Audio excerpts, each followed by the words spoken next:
Well, with me now is James J. Carafano, a leading expert in national security and foreign policy challenges. Thanks very much for joining us. We're getting more information from the FBI. First of all, they say that there is no motive. What leads do you think they will be looking at now? They have a suspect. Right. So it's not unusual that they wouldn't have any motives up front in a situation like this, but they'll get to that very quickly. So they will interview people, known associates, his family and relatives. They'll say things. They will go through his accommodations, if he has a computer, if he has a cell phone. They'll go through all these records, and from that, they'll begin to piece together motive. Motive is important because it's easy for the mayor to go out and say this is an act of terror.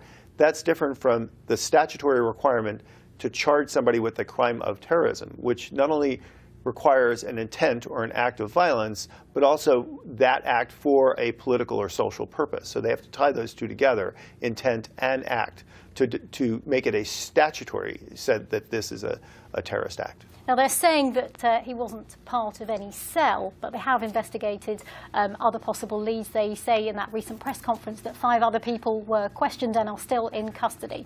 Right. So it's not unusual to question a bunch of people who may or may not be involved in the plot. They just may have some material knowledge, or they may suspect they have some material knowledge. So that's not unusual. So the terms cell and lone wolf are incredibly imprecise and unhelpful terms. There's a difference. You might have a situation where the individual may have acted alone in terms of gathering materials, organizing, and everything else. And we've seen that number. We've had at least 89 Islamist-related terror plots aimed at the United States since 9/11. A number of them have been done by individuals who did everything themselves. But there's a difference between that and nobody knew what they were up to, right? So where you might have associates that they discussed with it, realized he was going to do some kind of radical activity. Somebody was maybe doing mosque shopping. They couldn't find a mosque that was radical enough for them, so they go from one to another, which is an indicator of somebody that's radicalizing. So that will all be determined by the scope of the investigation. You talk about indicators, but from what we know so far, he wasn't on the radar of any authorities.